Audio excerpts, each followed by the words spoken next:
26 সালে যদি বাংলাদেশের জমিনে আমরা এবং আমরা সবাই ঐক্যবদ্ধ হয়ে কোরআনের পতাকা উত্তোলন করার জন্য বাংলাদেশ জামাত ইসলামের মাধ্যমে যদি ভোট পরাজয়ের যুদ্ধ আসে, সেই ভোট পরাজয়ের মাধ্যমে আমরা আপনাদের প্রার্থীকে সংযুক্ত করে কোরআনের রাজ প্রতিষ্ঠিত করার জন্য সংসদে পাঠাবো। কারা কারা রাজি আছি তোমার তুলে আমার আল্লাহকে দেখায়।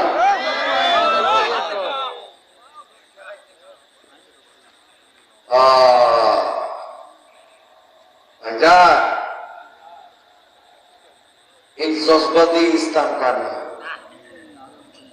হবে? জীবন দিতে হবে, রক্ত দিতে হবে, টাকা দিতে হবে, ব্যয় করতে হবে। এর বিনিময়ে আমরা পাবো কি? জান্নাত। এর বিনিময়ে কি পাবো? এর বিনিময়ে পাবো কি? বাংলাদেশের জমিনে আর এখন তরবারি দিয়ে ইসলাম কায়েম হবে না। তরবারি দিয়ে ইসলাম কায়েম করার বিষয়টা হলো অনেক পরে। বর্তমান বাংলাদেশের জমিনে আমাদের বর্তমানে একটা অপশন উন্মুক্ত আছে, সেটা হলো ব্যালট যুদ্ধ। এই ব্যালট যুদ্ধের মাধ্যমে আমাদেরকে এই বাংলাদেশ জামাত ইসলামের নেতৃত্বে জামাত ইসলামের পতাকা ছায়াতলের মাধ্যমে আমাদের জামাতের মনোনীত প্রার্থীকে ভোট দিয়ে জয়যুক্ত করে আমাদের বাংলাদেশ ইসলাম প্রতিষ্ঠিত করার জন্য ভক্ত দেবে, জীবন দেবে। আর একটা চিল্লা বললেন নারায়ে তাকবীর, নারায়ে তাকবীর। এই এলাকার মানুষ এত দুর্বল ইমানদার আমার জানা ছিল। আমি এই এলাকার মানুষকে 24 বছর থেকে চিনি। এই এলাকার মানুষ ইসলাম প্রিয় মানুষ, এই এলাকার মানুষ ইমানদারওয়ালা মানুষ, এই এলাকার মানুষ আলী রাদিয়াল্লাহু তাআলা হুঙ্কার দেওয়ার মানুষ। কিন্তু আজকে মনে হচ্ছে আমরা সবাই বিজয়ের পতাকা ছিনিয়ে এনে আমরা ঘুমাই গেছি। এরকম মনে হচ্ছে কি হচ্ছে না বলেন তো? ঘুমাই গেলেন কেন ভাই? আল্লাহ রাব্বুল আলামিন وَلَقَدْ فَتَنَّا الَّذِينَ مِن قَبْلِهِمْ فَلَيَعْلَمَنَّ اللَّهُ الَّذِينَ صَدَقُوا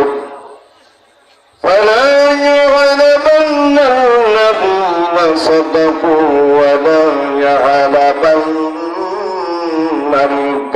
الْكَاذِبِينَ। বাড়িতে আল্লাহ আকবার বলুন। আর জোরে বলিয়েন না, মানুষ শুনবে তো, শরম করে না আপনাদের? আওয়াজ দেন আল্লাহু আকবার। আপনাদের মনে হয় আমার লাইক করতেছেন নাকি? হ্যাঁ, আমি তো কবরস্থানে কথা বলছি, কি হাজার হাজার মানুষ বসে আছেন, আওয়াজ পায়।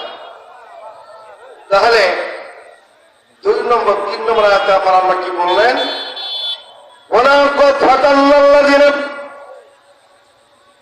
অবশ্যই আমি পরীক্ষা করেছি তাদেরকে, তাদের পূর্ববর্তীদেরকে। আমি জেনে নিয়েছি, আল্লাহ আমি জেনে নিয়েছি তাদের মধ্যে সদাকু কি সত্যবাদী, ওয়ালা ইয়ালামান্নাল কাযিবিন, এবং জেনে নিয়েছি তাদের মধ্যে কি মিথ্যাবাদী। আল্লাহু আকবার। তার মানে বিশ্বনবী মুহাম্মদুর রাসূলুল্লাহ সাল্লাল্লাহু আলাইহি সাল্লামের জমানায় কারা সত্যবাদী কারা মিথ্যাবাদী আমার আল্লাহ রাব্বুল আলামিন জেনেছেন। জানার পরে আমার আল্লাহ আমার নবীকে জানাই দিয়েছেন, নবীজি তোমার দলের ভেতরে কারা সত্যবাদী, তোমার দলের মধ্যে কারা মিথ্যাবাদী আমি আল্লাহ রাব্বুল আলামিন অবগত আছি, জেনে নিয়েছি। হে আমার রাসূল, আমি সবকিছু অবগত আছি। তাদেরকে বলি দাও, আমি আল্লাহ রাব্বুল আলামিন অবগত হয়েছি। আমার আল্লাহ যখন ওহী করে আমার নবীকে যখন জানাই দিলেন, আমার নবী যখন এই আয়াতকে অবতীর্ণ করলেন, সাহাবাদের মধ্যে একটা জজবা চলে আসলো, সর্বনাশ, আমরা সত্যবাদী কি মিথ্যাবাদী আমার আল্লাহ অবগত হয়ে গেছে। তখন আমার নবীর সাহাবারা তাদের মধ্যে মুনাফিকি, তাদের মধ্যে নাফরমানি, তাদের মধ্যে মুজাজ্জাবিনা যে চিন্তা ভাবনা সবগুলো দূরীভূত হয়ে গেল। আল্লাহ নবীর সাহাবাত দুনিয়া সকলে পার্থিব হয়ে গেল। জোরে জোরে কান আল্লাহু আকবার। আমার বন্ধুগণ, এবং তাদেরকে পরীক্ষা দিতে হয়েছে। তারা পরীক্ষা দিতে গিয়ে তাদের জীবন দিয়েছে, রক্ত দিয়েছে। তারা পরীক্ষা দিতে গিয়ে তাদের ঘর বাড়ি, তাদের দাঁড়ান কোটা, ব্যবসা বাণিজ্য সবকিছু তারা ছেড়ে দিয়েছে। এইভাবে যখন সাহাবাজ মানে একের পর পরীক্ষা দিতে শুরু করলেন, আমার বন্ধুগণ, একটা সাহাবীর ঘটনা আপনাদের সামনে বলে দিয়ে যাই। একদিন আল্লাহ নবীর এক সাহাবী, আমার বন্ধুগণ, খাব্বাব ইবনে আরাদ রাদিয়াল্লাহু তাআলা আনহু আল্লাহ রাসূলকে এসে বললেন, নবীজি আপনি কি দোয়া করবেন না আমাদের জন্য? আর কত মার খাবো, আর কত নির্যাতিত হব, আর কত জুলুমের শিকার হব। আমার নবী, আমার নবী, প্রিয় নবী মুহাম্মদুর রাসূলুল্লাহ সাল্লাল্লাহু আলাইহি ওয়াসাল্লাম কাবা শরীফের মধ্যে এই বলের মধ্যে লাগাইয়া আবার নবী ধ্যানে আছেন, মগ্নে আছেন। এমন অবস্থায় যখন এই কথা বললেন, আমার নবীর চক্ষু দুটো লাল হয়ে গেল। আর আবার নবী রাগ করে বললেন, খাব্বাব ইবনে আরাদ, তুমি কি ভুলে গিয়েছো এই দুনিয়ার জীবনে যুগে যুগে যত নবী এসেছি, এমন কিছু নবী আছে তাদেরকে মাটিতে পুঁতে জীবন্ত অবস্থায় তাদেরকে হত্যা করা হয়েছে। আবার কিছু নবী কি তারা লোহার ওই চিরুনি দিয়া সমস্ত মুখের চামড়া গুলো, পুস্ত গুলো তারা ছিঁড়ে ছিঁড়ে তারা ফেলে দিয়ে হত্যা করেছে। এমন কিছু নবীকে তারা এবং হত্যা করেছে গলা কেটে। এমন কিছু নবীকে হত্যা করেছে তারা গলার দিয়ে বিখণ্ডিত করে। এমন কিছু নবীকে হত্যা করেছে হাতটা পেলে অগ্নিতে ফেলে। এমন কিছু নবীকে হত্যা করেছে জুলুম করে। আর তুমি আমাকে দোয়া করতে পারো, তোমরা শুধু মার খাও, তোমরা শুধু জীবন দাও না, মার খাও, তোমাদের বাড়ি ঘর জমাজমি এতটুকুর মধ্যে সীমাবদ্ধ, তোমরা তো এখন জীবন দাও নাই। চিৎকার মনে বলুন আল্লাহু আকবার। তোমরা তো এখন জীবন দাও, তুমি আমাকে দোয়া করতে পারো। খাব্বাব তোমার এত বড় স্পর্ধা হয় কেমন করে? রাগ করেছেন আমার নবী কারো করে? খাব্বাবের উপর, কারো করে? পূর্বের নবীদেরকে যেভাবে হত্যা করা হয়েছে এরকম তোমাদের মতো জুলুম হয় না। আমাকে তুমি দোয়া করতে পারো।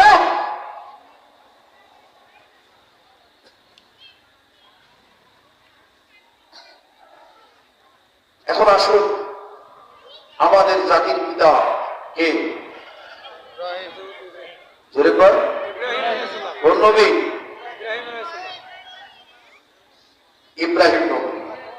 ইব্রাহিম নবী কি অগ্নিতে যেত হয় না? কথা বলেন নাই? অগ্নিকুণ্ডে যেতে হয় না? কার জন্য গিয়েছে? আল্লাহর দ্বীনের জন্য গিয়েছে। কার জন্য? আল্লাহর দ্বীনের জন্য। মুসা আলাইহিস সালামকে অতল সমুদ্রে পাড়ি দিয়ে আসতে হয়েছে ফেরাউন ধাওয়া করেছিল হত্যা করার জন্য। কথা বলেন ঠিক ঠিক?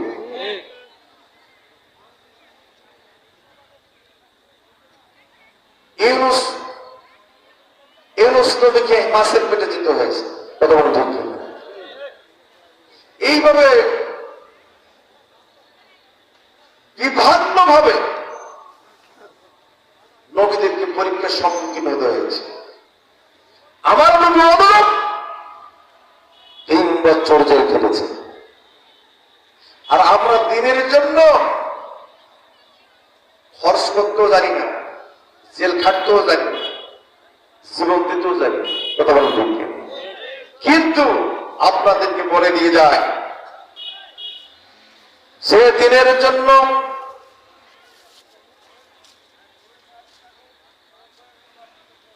আল্লাহ নবী মুহাম্মদুর রাসূলুল্লাহ সাল্লাল্লাহু আলাইহি সাল্লাম তায়েফের ময়দানে রক্তাক্ত হয়েছেন। যে দিনের জন্য উহুদের প্রান্তরে জান্দার মোবারক শহীদ হয়েছে, যে দিনের জন্য শেবে আবু তালিব নামক জেলখানা আমার প্রিয় নবী 3 বছর জেল খেটেছে, সেই দিন আজও আছে, সেই কোরআন আজও আছে, সেই ইসলাম আজ আছে, সেই আজান আজ আছে, সেই ইসলামের জন্য আমি আপনি কোনো কিছু করতে চাই না। কথা বলেন ঠিক কিনা? মনে রাখবেন, যে জমিনে যখন বৃষ্টি হয় ওই জমিন ফসল ফলানোর জন্য উর্বরে পরিণত হয়। ঠিক কিনা? যে জমিনে বৃষ্টি বর্ষণ করে ওই জমিন ফসল ফলানোর জন্য উর্বরে পরিণত হয়। সেই জমিনে আলেম ওলামার রক্ত ঝরে, সেই জমিনে আল্লাহ তাআলা দ্বীন কায়েমের জন্য সিপাহ সালাত ফাঁসির মঞ্চে জীবন দিতে পারে। ওই জমিনে দ্বীন প্রতিষ্ঠা হওয়ার জন্য উর্বরে পরিণত হয়ে গেছে। কথা বলেন ঠিক কিনা? এই বাংলাদেশের জমিনে আজকে পাঁচটা ইসলামের কর্ণধার আমাদের পথ প্রদর্শক ছিলেন বাংলাদেশ জামাত ইসলামী।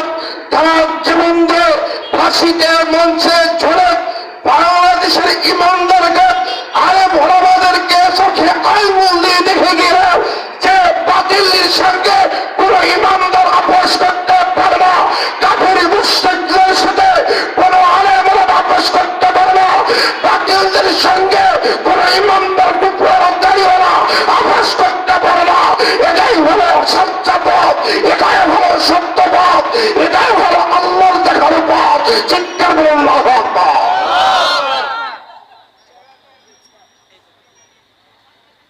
সূর্য যখন উদিত হয় কাউকে বলে ওঠে? কথা হয়। সূর্য যখন উদিত হয় কাউকে বলে ওঠে? কাউকে বলে ওঠে না। আগামের সূর্য ইসলামের সূর্য, আগামের সূর্য কোরআনের সূর্য, আগামের সূর্য দাড়িওয়ালাদের সূর্য, আগামের সূর্য আলেম ওলামাদের সূর্য, আগামের সূর্য হলো আলেম ওলামাদের সূর্য, আগামের সূর্য আগামী দিনের সূর্য, আগামের সূর্য বাংলাদেশ জামাত ইসলামের সূর্য।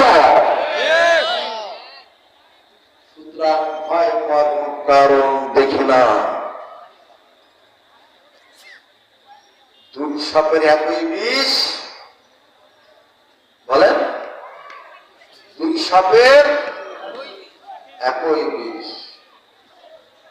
সাবধান, দিন আসিতেছে। বাংলাদেশের জীবনে সংসদ কর্তৃক আয়োজিত আগামী দিনে মন্ত্রী পরিষদ হবে কোরআন সুন্নাহর পরিষদ। কথা বলেন ঠিক কিনা?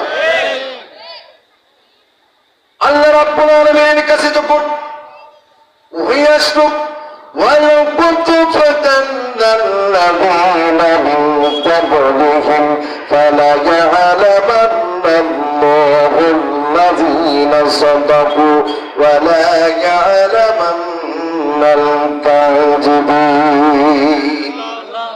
বন্ধুরা আমার খেয়াল করুন, আল্লাহ রাব্বুল আলামিন বললেন, অবশ্যই আমি পরীক্ষা করেছি তোমাদের পূর্বে, যেমন আমি জেনে নিয়েছি বাস্তববাদীদেরকে সত্যবাদী এবং এও জেনে নিয়েছি বাস্তববাদীদেরকে মিথ্যাবাদী।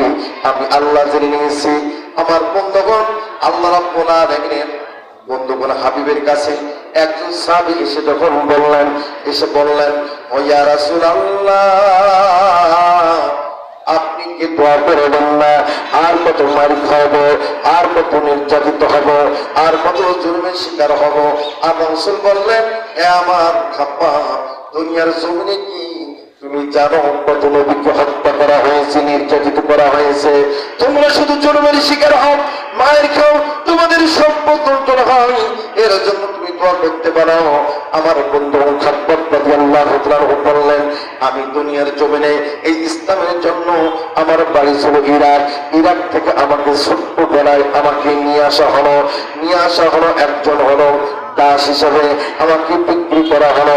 আমি মূলত একজন কর্মকার ছিলাম, তরবারি তৈরি করা একজন কর্মকার ছিলাম। বন্ধুরা আমার খেয়াল করুন, ওই সময়ের কর্মকার যারা তরবারি বানাতেন, যারা কামার ছিলেন, এরা এইভাবে তরবারি বানাতো। আগুনের মধ্যে যখন তরবারিটা দিত, লোহাটার তরবার লাল হতো, তারপরে ওই লাইনের উপরে লোহা, শক্ত লোহার উপরে যখন পিটাইতো, হক আল্লাহ, সাস আল্লাহ, সাস আল্লাহ, হক আল্লাহ, এইভাবে হাতুর পিটা করতো, এইভাবে তরবারিটা বানাতো। আমার বন্ধুবান ওই খাব্বাব একদম তরবারি কারক ছিল, তরবারি বানার কারিগর ছিল। এই তরবারি বানাইতো, এর কাছ থেকে একজন কাফির তার কাছে অনেকগুলো তরবারি বানাই নিল, ঢাল বানাই নিল। বানার পরে তাকে টাকা দেয় না, অর্থ দেয় না, বারবার তার কাছে চাওয়া হয়। তখন বলল, রে খাব্বাব, তুমি যদি ইসলাম থেকে সরে এসে আমাদের দাম থেকে পড়তে যদি ইমান করো, অবশ্যই আমি তোমাকে টাকা দেব। তখন বললেন, এটা কেমন কথা? আমি যে নবীর প্রতি ইমান করছি, আল্লাহর প্রতি ইমান করেছি, যে আমি আল্লাহ আল্লাহ রসুল প্রতি ইমান করেছি কালামা পড়ে, ওই কালামা থেকে একজন পরিমাণ আমি তোমার গাড়িতে বেড়ে দিকে যাবো না। তখন কাফের মুশরিকরা বলে, আর তোমাকে আমি একটি টাকাও দেব না। জোরে বলেন নাউজুবিল্লাহ। ইমান আমি বলবো না, ঠিক আছে টাকা পাবো। তখন তর্ক হচ্ছে, তুমি যে মুহাম্মদের ধর্ম গ্রহণ করছো, তুমি এই ধর্মকে জান্নাত পাবো। তোমার নবীর, তোমার মুহাম্মদের ধর্ম চেয়ে আমাদের দেবদেবী সাচ্চা খাঁটি, আমরা জান্নাত পাবো, তোমরা জান্নাত পাবো না। তখন বললো যে ঠিক আছে, তুমি যেহেতু বলছো, তাহলে আমি তোমার আগে জান্নাত, যে আমি তোমার সোনা দানা রূপা যে জান্নাতে আছে, পাওয়া যাবে, গ্ল্যামার, এগুলা দিয়ে তোমার আমি ওই মজুরি পরিশোধ করব।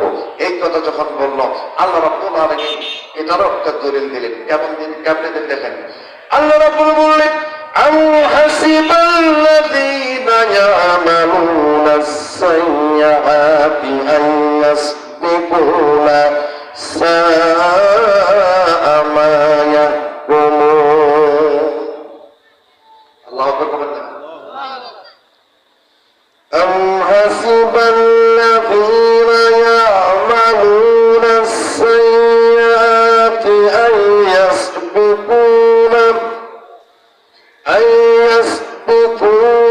সাআ মা ইয়াহকুমুন।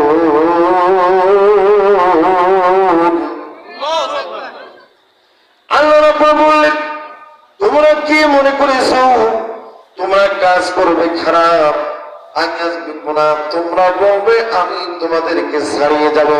তার মানে ওই যে মুশরিক কাফিরটা বলল যে, হে খাব্বাব, তোমরা যে কাজ করো, মুহাম্মদের প্রতি আল্লাহর প্রতিমান করেছে, জান্নাতের আশা করো, তার আগে আমরা জান্নাত পাবো, আমরা এই পাবো সেই পাবো, সেখানে তোমার পরিশোধ করবো। বর্তমান বাংলাদেশের জমিনে অনেক নেতা বলে, আমি এই দিয়েছি, সেই দিয়েছি, অমুক দিয়েছি, তমুক দিয়েছি, আমি গোটা দেশের মানুষকে খাওয়াই। কথা বলেন ঠিক কিনা? বলছিল না যে আমি গোটা দেশের মানুষকে খাওয়াই। আচ্ছা বলেন তো, আপনাদেরকে রান্না করে দিয়ে গেছি? আপনাদের বস্তাকে বস্তা চাল দিয়ে গেছি? মাসে মাসে বান্ডিল টাকা দিছে? তাহলে এই কথাগুলো বলছিলেন কেন? ওই সমস্ত মুনাফিক নেতাদের জন্য কিয়ামতের মুহূর্ত বলতে আয়াতখানা আল্লাহ দিয়ে দেবে। যারা বলে আইয়াস বিকুনা সাআ মা ইয়াহকুমুন, আমি তাদেরকে তোমাদেরকে ছাড়িয়ে যাবো আমার জান্নাতে, আমরা সব কিছু করতেছি সঠিক কাজ, এই কাজ সেই কাজ, এই দিয়েছি সেই দিয়েছি, অমুক দিয়েছি তমুক দিয়েছি, এই কথাগুলো যে বলে, আমার বন্ধুগণ, এরা জানে না সাআ মা ইয়াহকুমুন, তারা কত বড় খারাপ সিদ্ধান্ত, কত বড় খারাপ কথা বলেছে। তারা যদি বুঝতো, অনুধাবন করত, তাহলে তারা এই কথাগুলো কখনো বলতো। বর্তমান সমাজে বন্ধুরে খেয়াল করুন, বর্তমান সমাজে এই নেতার সংখ্যা কম না বেশি? জোরে বলেন, কম না বেশি? আল্লাহ রাব্বুল বলেন, বান্দা, দুনিয়ার জমিনে যদি তোমরা আমাকে দেখা করতে চাও, আমার সঙ্গে সাক্ষাৎ করতে চাও, আমার সঙ্গে সাক্ষাৎ করতে চাও, দেখা করতে চাও, আমার কাছে চাও, কাছ থেকে জান্নাত পেতে চাও, আমি আল্লাহ রাব্বুল আলামিন আমি তোমাদের সঙ্গে দেখা করব, সাক্ষাৎ করব, আমি তোমাদের দোয়া কবুল করব। জোরে বলেন সুবহানাল্লাহ। সেটা কেমন ভাবে, কিভাবে বিশ্বাস করব? কেমনে বিশ্বাস করবো আল্লাহ আমাদের সঙ্গে দেখা করবেন? সে রাস্তাটা কি, সে পথটা কি? আমার আল্লাহ আজ থেকে সামথিং ১,৫০০ বছর পূর্বে আমার আল্লাহ জানাই দিয়েছেন, মান কানা ইয়ারজু লিকাআল্লাহি ফাইন্না আজালাল্লাহি লাআত ওয়া হুয়াস সামিউল আলীম। আল্লাহ রাব্বুল বলে, মান কানা ইয়ারজু লিকাআল্লাহ, যে ব্যক্তি কামনা করে আল্লাহ আমি তোমার সঙ্গে দেখা করতে চাই, সাক্ষাৎ করতে চাই, আমি কেমন তোমার সঙ্গে দেখা করবো, সাক্ষাৎ করবো? আল্লাহ রাব্বুল আলামিন বলে দিলেন, ফাইন্না আযালাল্লাহ, আমি নির্দিষ্ট সময়ে যথা সময়ে আমি আল্লাহ রাব্বুল আলামিন তোমার সঙ্গে দেখা করবো। ওয়া হুয়াস সামিউল আলীম। বান্দা, যখন তুমি আমার কাছে প্রার্থনা করো ওই তাহাজ্জুদের মধ্যে, যখন তুমি প্রার্থনা করো ফরজ নামাজের শেষে, যখন তুমি নফল ইবাদত শুধু প্রার্থনা করো, যখন তুমি আমার কাছে একটু নির্দাম দাও, আল্লাহ আমি কেমনি তোমার দেখা পাবো, কেমনি তোমার সাক্ষাৎ পাবো, কেমনি আমি জান্নাত পাবো? আল্লাহ তুমি দেখা করাই দাও, সাক্ষাৎ দিয়ে দাও, আল্লাহ আমার সে পথ বাতায় দাও। আল্লাহ রাব্বুল বললেন, বান্দা দুনিয়ার জমিনে তুমি যদি আমার সাথে দেখা করতে চাও, তাহলে তোমাকে পথ বাতাই দিলাম। সেটা হলো পথটা কি? তাহলে আমার পথে চলো, আমার রাসূলের পথে চলো, আমার পথে জীবন দাও, আমার রাসূলের আদর্শের মধ্য দিয়া আর আমার পথে ইবাদত বন্দী করো। ঈমান নিয়ে তুমি যখন মৃত্যু করবা, আমি আল্লাহ মৃত্যুবরণ করবা, আমি আল্লাহ রাব্বুল আলামিন আমি মৃত্যুর পূর্বে তোমার সঙ্গে দেখা করবা। আমার আল্লাহ বললেন, ইন্নাল্লাযীনা ক্বালু রাব্বুনা আল্লাহু সুম্মা ইসতাকামু তাতানাজ্জালু আলাইহিমুল মালাঈকা আল্লা তাখাফু ওয়া লা তাহজানু ওয়া আবশিরু বিল জান্নাতিল্লাতী কুনতুম তুআদুন। আল্লাহ রাব্বুল বলেন, ইন্নাল্লাযীনা ক্বালু রাব্বুনা আল্লাহ, নিশ্চয় যারা বলে তুমি আমার রব, তুমি আমার ইলাহ, তুমি আমার খোদা, তুমি আমার একমাত্র মালিক, আমি তোমার উপর অটল আছি, তোমার প্রতি দৃঢ় আছি। তাতানাজ্জালু আলাইহিমুল মালাঈকা, আমার আল্লাহ রাব্বুল বলেন, বান্দা আমার দিনের উপর অটল থেকে তুমি যখন ঈমান নিয়ে মৃত্যুবরণ করবা, তোমার জানকবজের কালে আমি আল্লাহ রাব্বুল আলামিন আমার পক্ষ থেকে তানাজ্জালু আলাইহিমুল মালাঈকা, আমি আমার পক্ষ থেকে ফেরেশতা প্রেরণ করব। যেরকম সুবহানাল্লাহ, সুবহানাল্লাহ।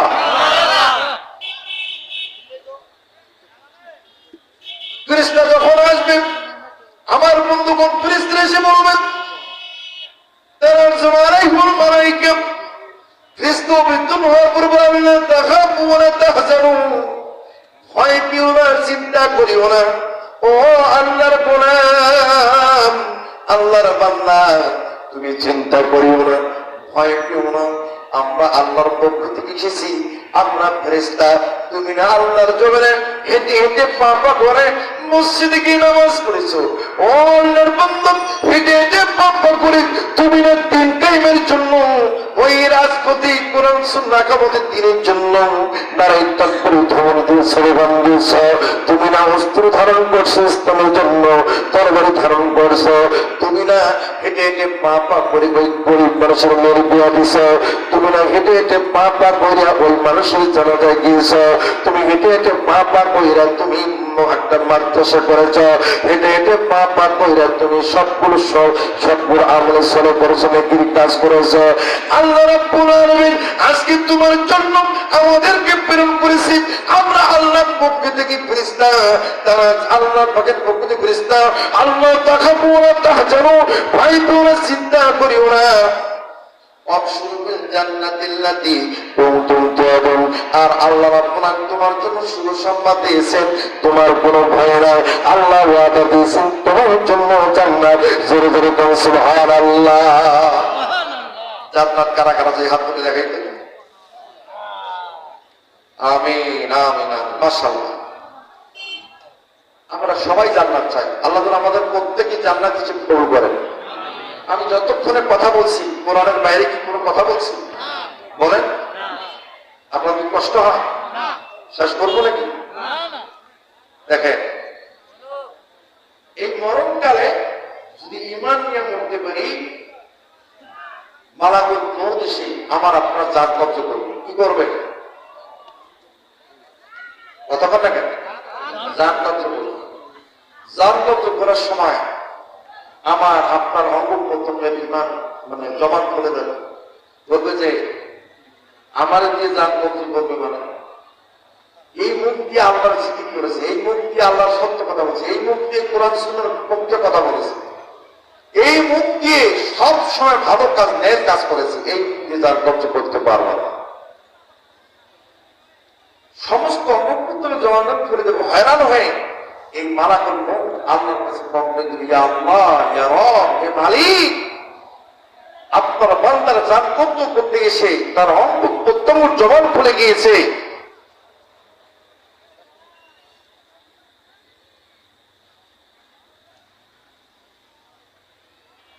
কেমনে জান কবজ করবো?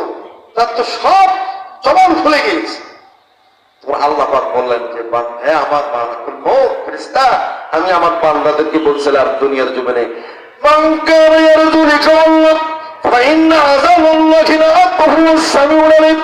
যে ব্যক্তি কামনা করে আল্লাহর সঙ্গে দেখা করে সাক্ষাৎ করে আল্লাহর সঙ্গে দেখা করার সাক্ষাৎ করার কামনা করে, আমি আল্লাহ রাব্বুল আলামিন ফাইন্না আযাবাল্লাহি লাআকুহু সামিউল আলিম, আমি যথা টাইমে নির্দিষ্ট টাইমে আমি আমার বান্দার সঙ্গে দেখা করাবো।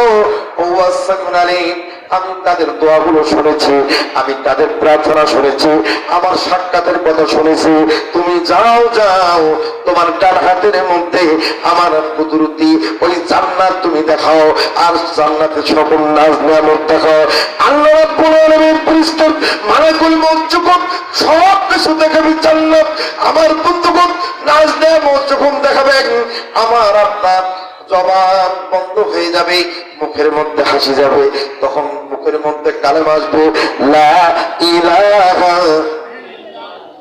জোরে লা ইলাহা, জোরে লা ইলাহা। কালেমা তখন আমার আপনার মুখ দিয়ে বের হয়ে যাবে, আর কালেমা পড়তে পড়তে জবানখানা জানখানা মালাকুল মউতের হাতে চলে যাবে, আর আমার আপনার মৃত্যু হয়ে যাবে। যেরকম সুবহানাল্লাহ। আল্লাহর বান্দা বন্ধুরে খেয়াল করুন, আল্লাহর বান্দা তখনই হবে দুনিয়ার জীবনে এই হারতে মৃত্যুবরণ করলে অবশ্যই সে জান্নাত লাভ করবে। জোরে জোরে বলুন সুবহানাল্লাহ। আহমদ নফত বলা রাদিয়া আম্বিয়াও আউলিয়াও মুহতাজিও সজওয়াজুদাস রাহমাতাল লিল আলামিন। আহমদ নফত বলা রাদিয়া আম্বিয়াও আউলিয়াও মুহতাজিও সজওয়াজুদাস রাহমাতাল লিল আলামিন। আমার মার আশিক কখন কেউ তো জানে না। খারাপ লাগে? আমার মারণ আসিব কখন কেউ তো জানে না, আমার মারণ আসিব কখন কেউ তো জানে না।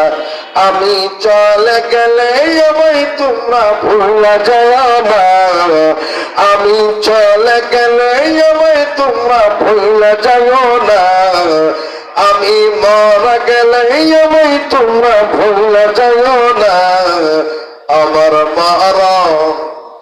আমার মরণ আসিব কখন কেউ তো জানে না, আমার মরণ আসিব কখন কেউ তো জানে না। এই দুনিয়া চিরজীবন থাকার জায়গা না, অন্ধকার কবর যে আমার আসল ঠিকানা। এই দুনিয়া চিরজীবন থাকার থাকার জায়গা না, অন্ধকার কবর যে আমার আসল ঠিকানা। সবাই রেখে আমায় চলে আসবে, আমায় সবাই আমায় রেখে সবাই রেখে আমায় চলে আসবে, সঙ্গী হবে না আমার মরণ। আমার মরণ আসিবে কখন কেউ তো জানে না, আমার মরণ আসিবে কখন কেউ তো জানে না। আমি চলে গেলে আমায় তোমরা ভুলে যাও না, আমি মরে গেলে আমায় তোমরা ভুলে যাও না। আমার মরণ আসিবে কখন কেউ তো জানে না, আমার মরণ আসিবে কখন কেউ তো জানে না। তোমার আমার কে আপন